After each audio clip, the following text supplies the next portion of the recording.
Okay, you guys, so I am making this video for my safety.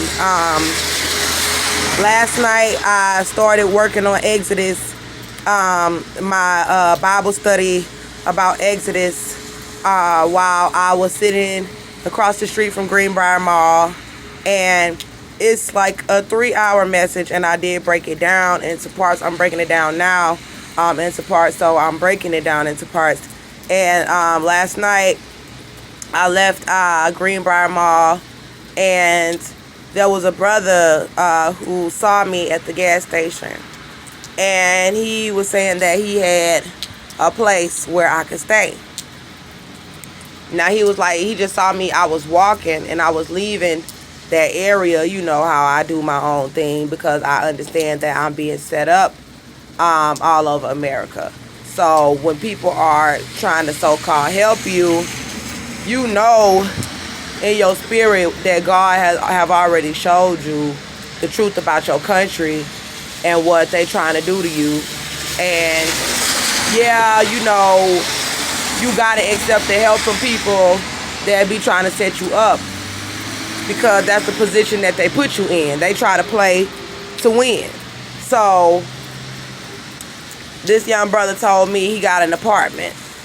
He was like, I have an apartment, and I got a few places, but my brother is over there right now. Let me call and see if my brother not there, and then you can stay there, because supposedly they shared a little spot or whatever. So I go with this brother, and his brother is at the spot, and we had to drop him off somewhere, on Fulton Industrial. And so we rode with his friend to drop him off, and the friend he was driving a silver car, and he was going to stay at his house. And then the dude that was bringing me there, he was going to stay at one of his other properties he claimed. And then you got his brother that's getting up out of the apartment and going to stay on Fulton Industrial. So now one of these 3 men is going to stay with me in this apartment.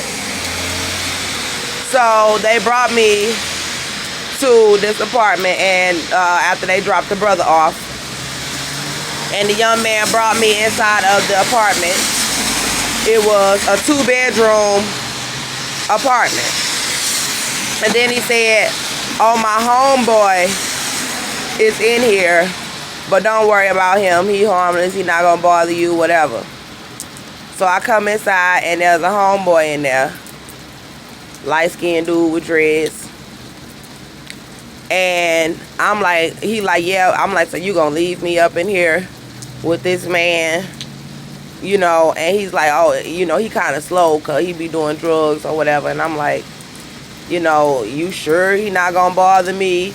And I asked him, he took me into the back room and was like, nah, he gonna be in the living room. And there was a little couch in there, and the couch was all tore up and tossed over.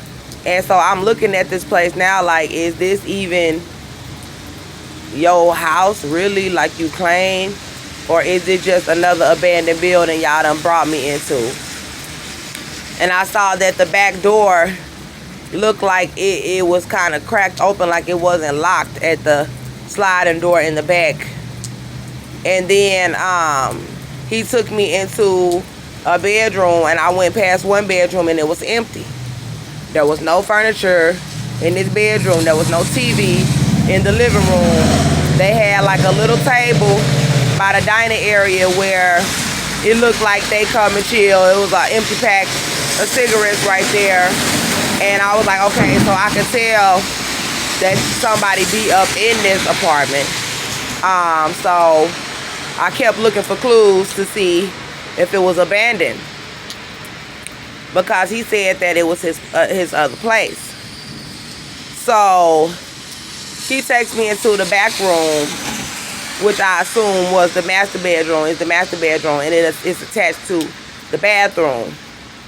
And there was a big old king-size bed with a wooden headboard, a wooden footboard, you know, real big, like queen, like king, like. And then there was a dresser, but it had dust all over, and it had the mirror. It was wooden, and it matched the bed, and the bed had a little bit of leather like pattern on the headboard, you know, like it was like it's a nice piece of furniture. It cleaned up and everything, and it had the bed post and everything still on it, but the bed was broken. It was sunk down on one side, and the other side was up this way, and the other side was like that, but like you could still sleep on it. And that's what got me to thinking like, why do this bed look like this up in here? And there was no sheets on the bed, and the mirror was all dusty. There were no clothes in the closet. There was no TV in the house. You see what I'm saying? And then I went to use the restroom. He used the restroom, the young man that brought me there. He went and used the restroom, and then I went and used the restroom. He came out and sat on the bed, and there was tapes and movies all over the bed when we first went in there, but it was movies of white people. You know, all the movies that they done made in America was all over the bed. DVDs, tapes of these white people. You know how black folks got all these collections of movies from white people? That was what was spread all over the side of the bed that was lifted up. And I thought that was strange. And so I went to use the restroom, and there was no tissue. And I noticed when I went to use a convenience store restroom that they didn't have no tissue, and that this is something that they have been doing, is not having any tissue in the restrooms to try to have me walking around smelling like urine and feces and not able to wipe myself when I use the restrooms at the convenience stores. So I even used the restroom at the mall, and there was plenty of toilet paper. And when I went back into that restroom, the toilet paper was gone out of the restroom. But I had gotten some toilet paper from somewhere. So when I noticed that the young man did not have any toilet paper, he was like, oh, it's no toilet paper. So that's his spot where his brother be at and he be at, and there's no toilet paper for a young woman that you bring in there to be able to wipe her behind and wipe her lady parts. And this is how they have you. They try to have you without being able to take a shower, and they try to have you smelling like urine and feces so that they could try to say, oh, yeah, she stank, she crazy, she mental, say these lies about a person that they're out here sex trafficking. Although I'm not having sex with them, they are sex trafficking me in front of the entire nation. So the young man tried to, like he started talking to me about sex. He had cleared off the bed. He had cleared all of the movies and everything off of the bed. And he started to tell me that he was going to go stay somewhere else, but that he wanted to chill and stay with me. And that he wanted to have some fun with me. And he said that when he first asked me would I come, and I told him no, I would not be your fun girl. And he said, well, I could at least give you somewhere to sleep at my other spot. And I got a place right here around the corner. I was like, cool. But when he cleared off the bed and he was sitting on the bed, and he got up and walked in front of the dresser, and he started talking about he wanted to have fun with me. He was saying, I wanted to have sex with you. And I told him no. I said, I'm tired of this. And he said, what? I said, I'm tired of men trying to have sex with me every night. And I'm tired of having to explain myself why I'm not going to do it. You know, I'm tired of this. And he was like, oh, well, you know, I understand. And, you know, he tried to talk me into it. But, you know, say, oh, I will lay with you. I want to lay down with you. But I'm going to want to, you know, have sex with you. And I'm over here like, I said that the guy did that to me last night. And he kept pressuring me for sex. And I said, and it's getting on my nerves. and it's upsetting me. I told the other guy last night that it was upsetting me, and I told the guy last night, I said, I'm tired of it, because that's what they're trying to do. So anyway, the young man asked me, could he see my phone? And I asked him why he was leaving. And he said, well, I'm leaving because I got some business that I need to handle before I go to work at my other place. And so you can stay here, but you have to be gone by the morning time. And I'm like, okay, what do I need to be gone by the morning time for? He was like, oh, because we got to clean out the place or whatever. Because something about, I was like, are you moving out? You know, and he was like, no, I'm not moving out, but, you know, the apartment have been pretty, like, you know, dirty, and we haven't really took care of it. So the maintenance people will come over here, and I want you to be gone by then before the maintenance people come.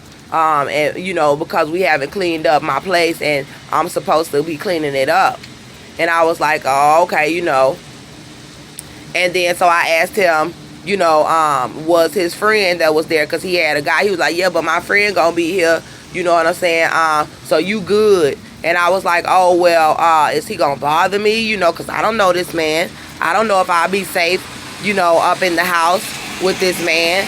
And he said to me, he was like, yeah, he was like, you will be safe, you know. He was like, he not gonna bother you. He throw it off like, he was like, he, you know, he do drugs, you know, and he been thrown off from that, but he not gonna bother you.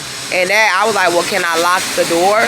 You know, and he was like, yeah, you can lock the door. So he locked the bathroom door, because the bathroom door comes through the bedroom, in the master bedroom. It's attached to the bathroom that everybody uses in the house. There's only one bathroom in the house. So I had him lock that door, and then he left.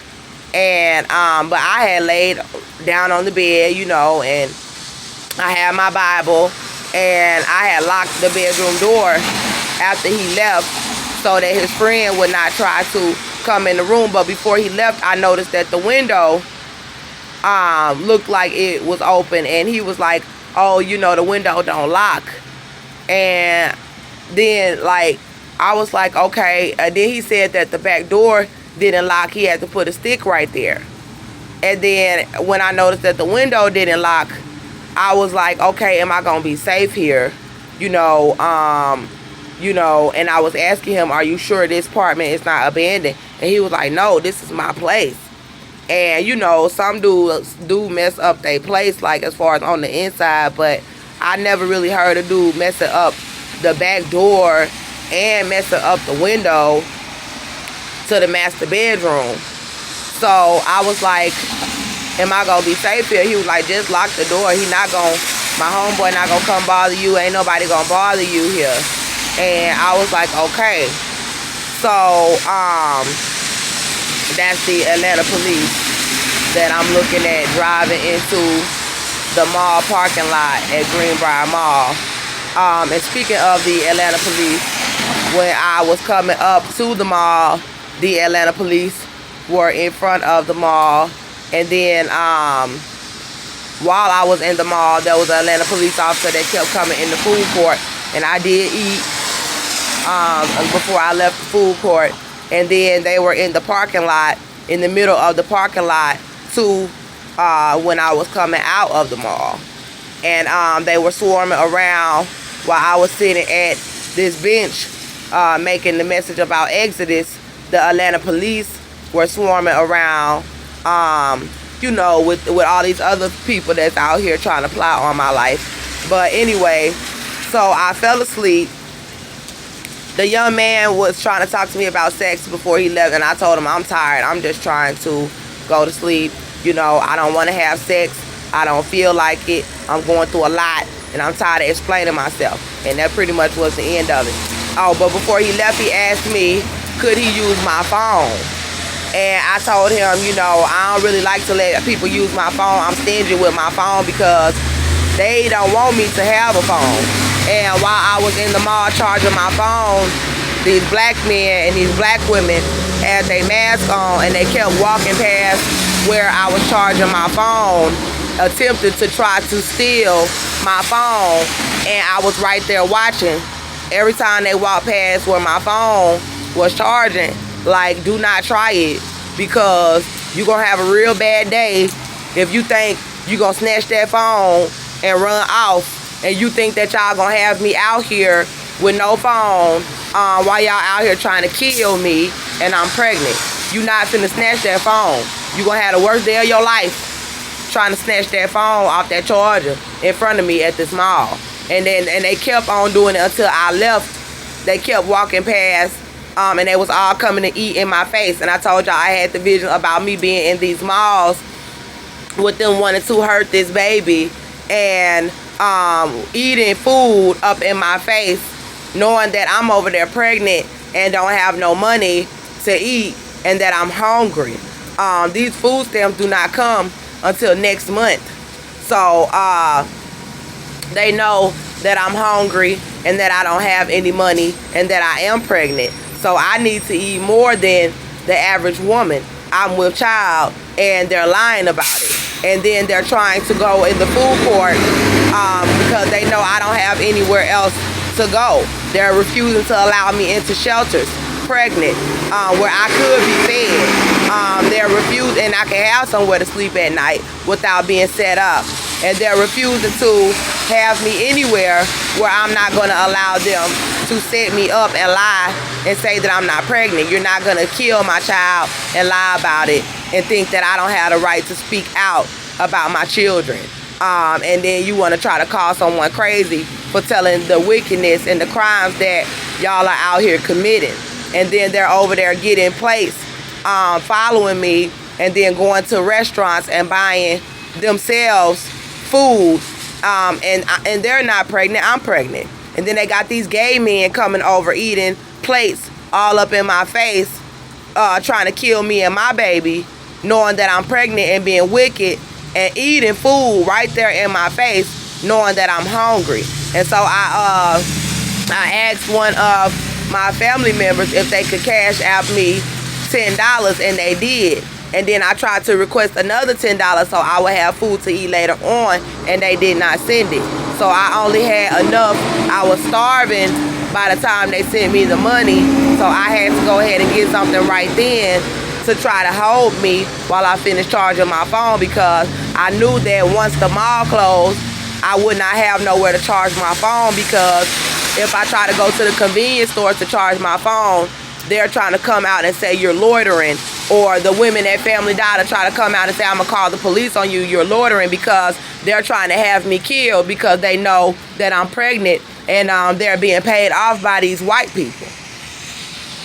And that's why they keep bringing me in these abandoned houses and apartments, because everybody done seen my stomach and this baby is still alive. And that's ridiculous that all these people have done this to me. And this is how our society, this is what our society has come to. But let me get back to the young man. So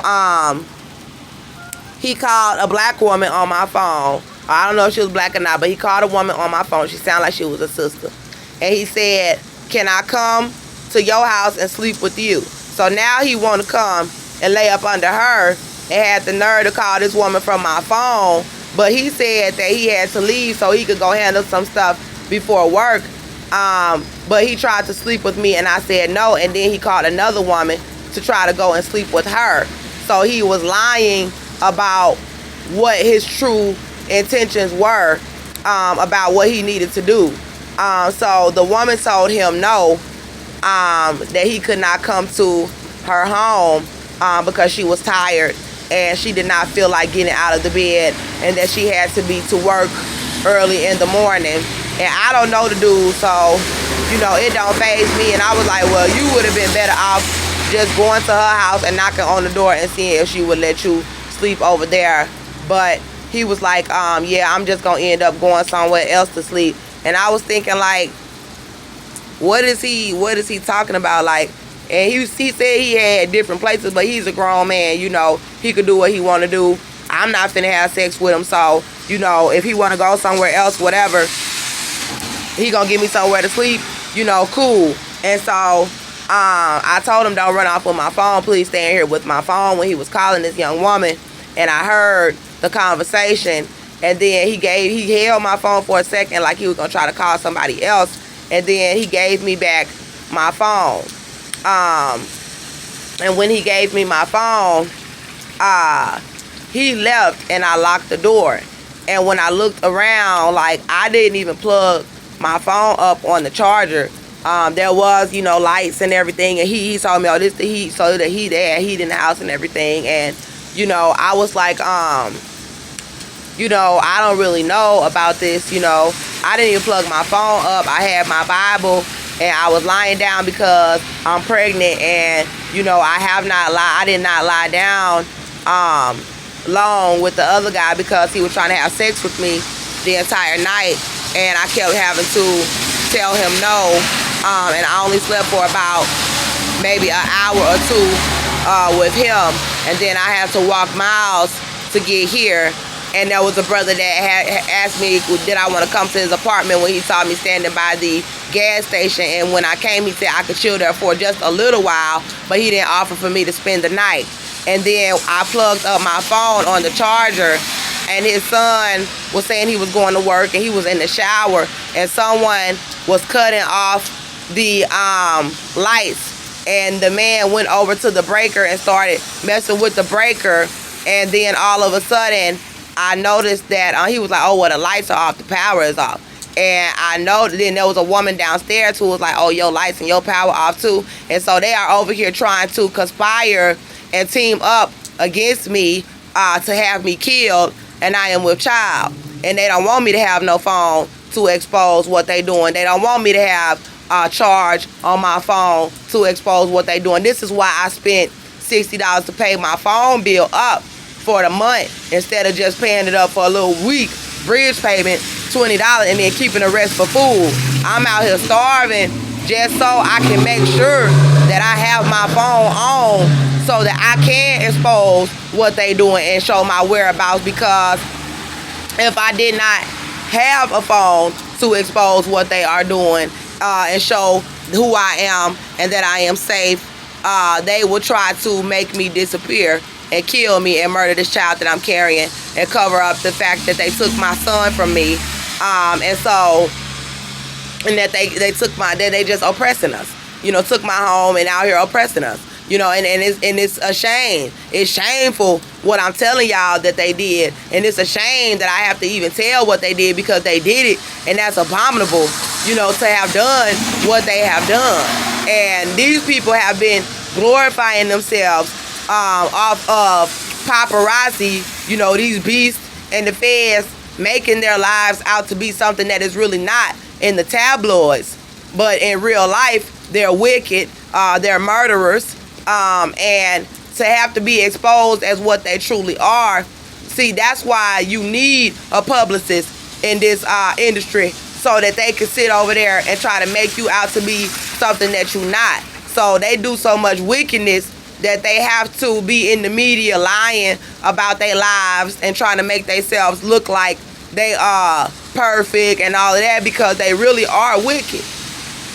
And that's what they doing on Facebook and Instagram. They painting their lives out to be like they so righteous and their life so perfect, because they really running around killing folks and being wicked as hell, and they need a front.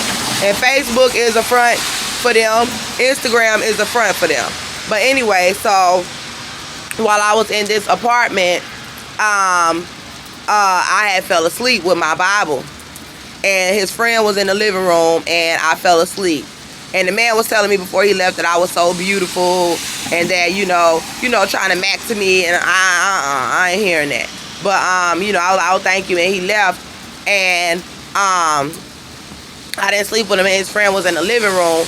He said his friend was in the living room when I left, and so I fell asleep, and I don't really remember falling asleep, because I was trying not to fall asleep.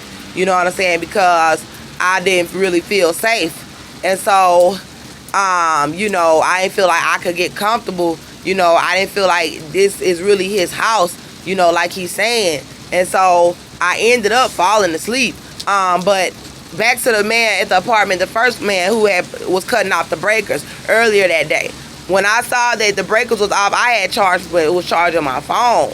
And when I saw that, I was like, first he was saying his wife had died and her spirit was cutting off the breakers. And when you start talking like that, all stupid and superstitious, first of all, I just pray them spirits up off of me, because I'm a woman of God, and ain't nobody from the dead finna do nothing against me. You know, I do understand about spirits, but she ain't gonna do nothing to me. You know, I'm just gonna say it like that. You know, and I just pray that up out for me, whatever relationship y'all had, God bless her soul, you know what I'm saying? But what I got going on, I'm in the living, I'm living, you know, God fighting for me, I'm living, you know, so, and that's just what it is. And God bless her soul, but, you know, I got to pray that up out for me, for my journey, you know, and he said she was cutting off the lights and went and messed with the breakers, and then all of a sudden he was saying the lights was off. So I went to look at my phone, and my phone was not charging. But he was saying, oh, you might have to leave because my wife cutting off the lights and everything. And then so when I saw that my phone was not charging, he said she died and it was her spirit. But he was like, nah, I'm just playing, the power is out in my neighbor's house. And he said the power is out all over. So they tried to make me think that they had a power outage. And no, it was not raining or anything. And there go the Atlanta police driving past me again. So he said all the power is out in all over the place. But I stayed there in that same apartment complex. That's where the young man had me that was trying to have sex with me and brought me to the white man's house last night and got the room. It was the same apartment complex. I was over there standing at the convenience store, and he came and asked me if I wanted to come to his house with him just to be there for a little bit. But then all of a sudden he's cutting off the breakers, and they all saying that their power was out. He said the power is out all over. So at that point I was like, yeah, I got something I need to handle. I'm about to leave, and I was like, I'm about to walk up to Greenbrier, you know what I'm saying, because I know I can't charge my phone in none of these stores, and I can't do it standing up. I'm pregnant. So it's hard for me to be trying to stand up at gas stations charging my phone and expose these people that's out here trying to kill me and sex traffic me and expose the evidence about my child. You know, so I need somewhere to sit down, you know, being that I really ain't got no sleep and I'm pregnant, you know, and it hurts me. And then they over here trying to say you loitering if you are charging your phone by these gas stations because they involved. You know, when they trying to do a satanic ritual of death on somebody in the country, it'd be all of these satanic folks involved. So, businesses and everything. So basically, I was like, you know, yes, you know, I gotta leave, you feel me? This is what I told him. I was like, yeah, dude, you know, I gotta go because I already saw the trap. I was like, they laid a trap for me real quick, and I told you ATL will set you up. They setting me up all over the country, you know, so I already been said when I was on the bus from Tennessee that I already know they're gonna set me up in Atlanta. I already know, you know what I'm saying? But I tried to get into the shelter, at least I tried, you know, and they still, the shelters, I called them, they're telling me they not accepting, and their phones are disconnected now. Numbers that they were answering, they're not answering. They have an answering service now. You know, they know that they out here trying to have me killed. This is not no damn secret. But anyway, so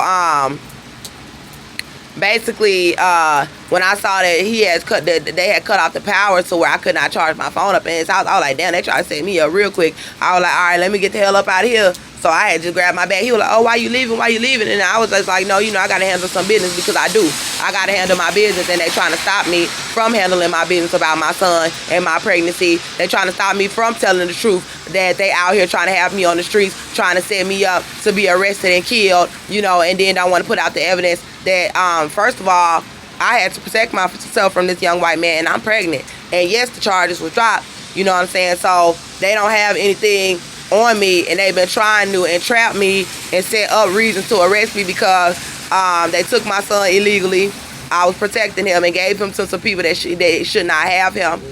They made threats on me and my children, and they poisoned my pregnancy in that damn jail. So at the end of the day, you know, the way my stomach looks is because they abused us, and they've been trying to set up all kind of traps for me to be killed or arrested. So anyway, let me go back to what happened in this apartment. So I was asleep because I told y'all I left that man's house when I realized he was trying to keep me from being able to charge my phone in his house. And he didn't really want me to leave And he was like, oh, why don't you stay with me a little longer? We just gonna watch some TV. How the hell we gonna watch TV when y'all done cut the power off? And once I realized they was in there cutting off the power and all of that in the house, I was like, man, hell nah. You know what I'm saying? Like, it's gonna be one thing or another they gonna try to do to keep you from putting out the evidence, or they gonna try to just set you up to have you arrested or just straight have you killed. You know what I'm saying? So I was like, you know, I ain't worried about that. You know, I'ma just go on ahead and leave. And then all of a sudden he was like, well, why you leaving? Why you leaving? You know, and trying to hurry up and get me to stay with him, convince me to stay with him in the house where no power is at, where I can't charge my phone so that I can have my phone charged up later on, because I put my evidence out wherever I'm at, you know. And then so I just left, and he got an attitude and went in the house because I was leaving. I don't care, because I'm not finna stay nowhere where y'all cutting out the power and trying to set me up to not have no phone out here in these streets. And then he was trying to tell me that I couldn't spend the night, but you want to have me leaving your house late at night with my phone dead while they out here trying to kill me, and knowing that I'm pregnant, and these black women is out here helping them, riding around in their cars trying to set me up to be killed. These African American women with these African American men. But anyway, so I fell asleep on the bed, and while I was asleep for like, I fell asleep maybe like 1 something 2 a.m. And I fell asleep and something like woke me. Like, I woke up, like, I guess kind of on my own, but before I woke up, I saw a vision of the Atlanta police, that it was that all this going on, like they trying to set me up out here. And that's all I saw. Like, you know, like that's all the Holy Spirit was like, it's the Atlanta police, because it was the Houston police trying to set me up, the Conroe police, you know, because they brotherhoods, you know what I'm saying? And when you done been done wrong in the system and they done falsely accused you, you know, then they done tried to give me 99 years for protecting myself and my child, and I'm pregnant, and then they done tried to kill the baby, and God did not let them kill the baby, and they tried to murder me before the trial, and God did not let them murder me. You know, like, they out here trying to cover it up, and they doing it in every single state, you know what I'm saying? Because the president knew, Donald Trump knew what they was trying to do to me over there at Henry Brown house. He found out about it. So that means that, damn, God is bringing down the walls of America like Jericho, because these are very high prominent people. But they set the trap and fell into it themselves, because they should not have involved themselves when they heard that a young black woman shot a white male in self-defense. They should have helped us instead of trying to come and be racist and take up for a young white male that's guilty of abusing a woman that's pregnant and a child. So that's how wicked America is, to where they would come and abuse the woman. You know, it's a lot of homosexuality to where these men think that they can abuse women. You know, they can't. And God was saying a man cannot have a baby out of his behind. He was like, it don't matter how much, you know, you have sex with a man, you cannot get pregnant and